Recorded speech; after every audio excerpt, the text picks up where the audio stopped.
Hyundai Santa Fe plug-in hybrid aims to combine the class and quality of an established brand, large 7-seat D-segment family SUV, with an affordable package of cutting-edge plug-in engine technology. A lofty ambition, but this car gets pretty close to pulling it off.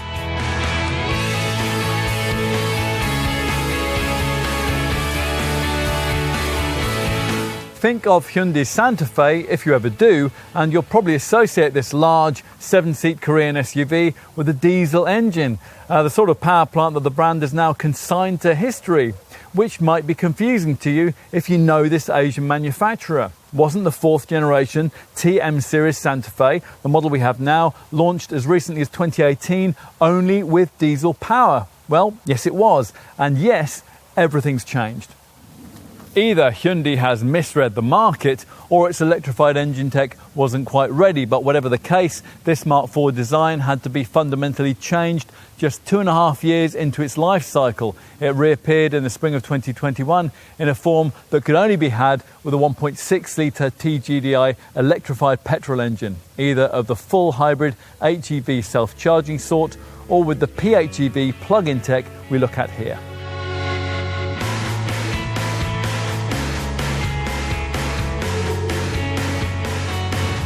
As the fairly rapid 8.8 second rest to 62 time of this plug-in variant illustrates, this PHEV Santa Fe feels like it has an engine of far bigger capacity than 1.6 litres beneath the bonnet. Even when it's running without the aid of combustion power, this car's 90 PS electric motor does a reasonable job of powering it in battery motion mode.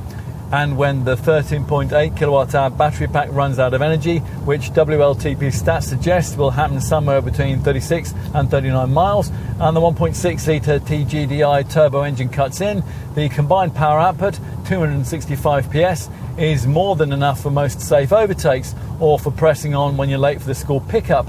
You might wish for a bit more pulling power through the 6 speeds of the drivetrain's auto gearbox though. There's only 350 newton meters of it, and that's not a great deal to propel along a 2.1 ton 7-seat family SUV. That's why towing capacity is limited to 1,500 kilos. Hyundai has made sure that this car still retains a reasonable degree of off-piste capability though. Its standard 4-wheel drive system incorporates 3 bespoke terrain drive modes, which you select from with this provided dial, snow, mud and sand. But there's not really enough ride height to venture anywhere too gnarly, so the terrain side of the drive mode dial will probably remain unused. More everyday useful settings come with a push of the same dial, and you click into 3 separate tarmac drive modes, and these alter steering feel, throttle response and gear change timings. Most of the time you will leave the car in the smart setting, and that's basically an auto mode which sorts out everything for you. There is also an eco mode, and there's a sport setting too for when you want to push on, although you won't want to do that terribly often in this kind of high-sided SUV.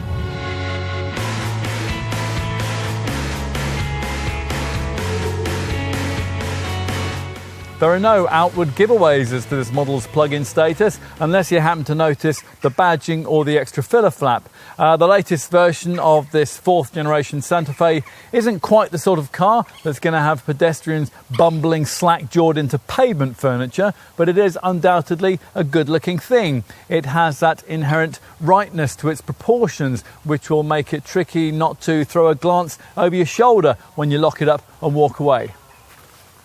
Most importantly, choose an upscale version and it looks, there's not really a better word for this, expensive. That's exactly the desired result, because Hyundai is trying to push the Santa Fe upmarket. For this revised model, a number of exterior and interior enhancements have been introduced, including a redesigned front end with a new cascading grille, T-shaped headlamps and a sculpted front bumper. Rear design changes include new connected tail lamps, a full-width lower reflector and a redesigned bumper. The centre console has been raised, which gives far more of a cocooned aircraft cockpit-style feel, and on it gear shift buttons replace the traditional selector stick. The central infotainment screen at the top of this centre stack is far larger. It's now 10.25 inches with a panoramic style feel, and if you opt for this top spec variant to suit the current segment vogue, you'll get a big 12.3 inch virtual instrument cluster screen to replace the traditional analogue gauges. At the back, this revised Santa Fe boasts an increase of 34mm of second row legroom over the previous model, and that gives this improved version an overall best-in-class second row legroom of 1060mm. This enhanced Santa Fe also continues with a standard 7-seat interior. Many D-segment competitors only offer 5-seat configurations. As before, there isn't a huge amount of space in the third row, so don't think of this as an alternative to a big MPV. Nevertheless, adults will be okay there, providing the journey isn't too long and second row occupants can slide this mid-bench forward a bit. Of course, with these rearmost seats in place, there won't be much room for luggage, but of course that's the case with any 7-seater which isn't directly based on a van. Lift the powered tailgate and you'll find that with all 3 rows in place, you'll only really have enough space for a few shopping bags in here. Of course, most of the time, you're probably going to be using your Santa Fe with these third row chairs folded flush into the floor, and that frees up a total of 571 litres of space. That is 63 litres less than a comparable Santa Fe hybrid. Completely flatten the central bench and 1,649 litres of fresh air can be freed up. That's a bit less than a comparable Kia Sorento, but it will be ample for the needs of most owners.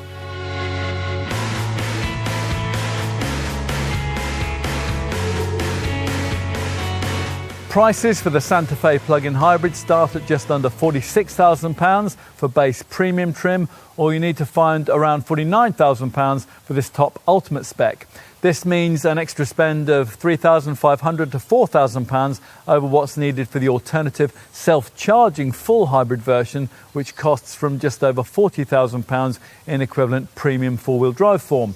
Unlike the non-plug-in variant, PHEV Santa Fe customers aren't offered the option of two-wheel drive, but a 7-seat cabin is standard on all variants.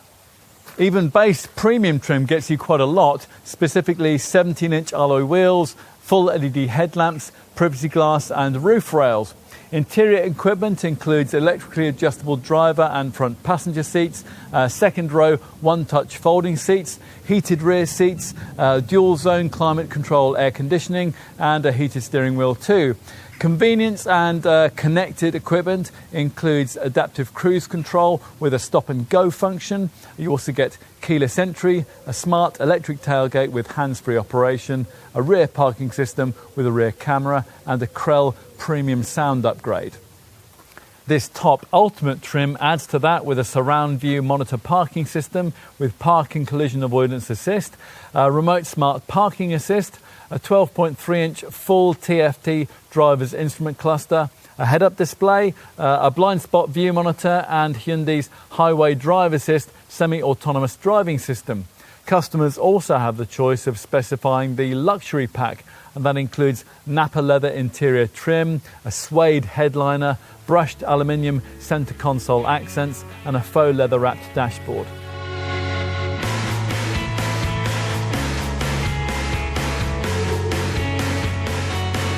If you're comparing the plug-in hybrid Santa Fe with its HEV self-charging hybrid showroom stablemate, you'll find that this plug-in variant's provision of a larger 90 PS electric motor powered by a considerably larger 13.8 kilowatt-hour battery makes all the difference.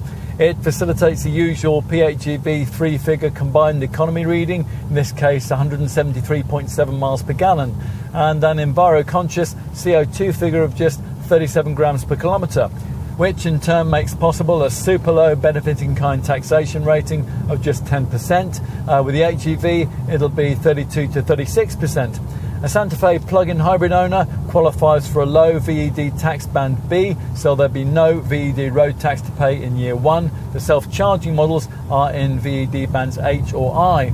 Servicing is every 10,000 miles, and insurance is rated at Group 26E for premium trim or 27E for this top ultimate spec car.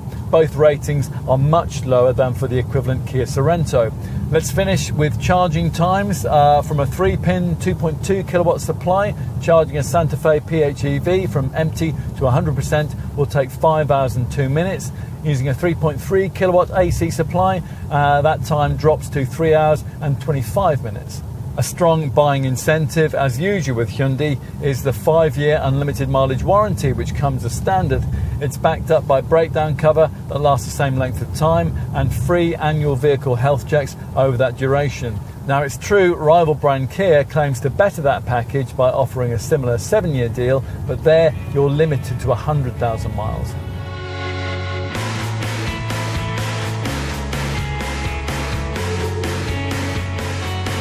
Hyundai must have wished it hadn't missed the opportunity to build this kind of hybrid tech into this 4th generation Santa Fe from this TM series model's original launch back in 2018. That would have given the brand a real technological lead in this segment, even over its Kia Sorento close cousin, because that wasn't ready for a new generation model back then. As it is, Hyundai has introduced its hybrid electrification and specifically this plug-in variant at a time when many of the Santa Fe's major rivals in this class are also announcing electrified engines.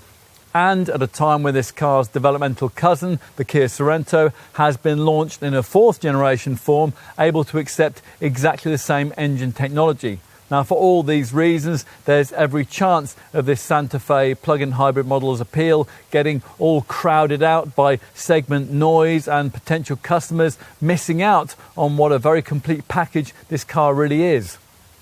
And that would be a pity, because you could make an argument for segment leadership here, although that would be easier if the price sticker wasn't so high.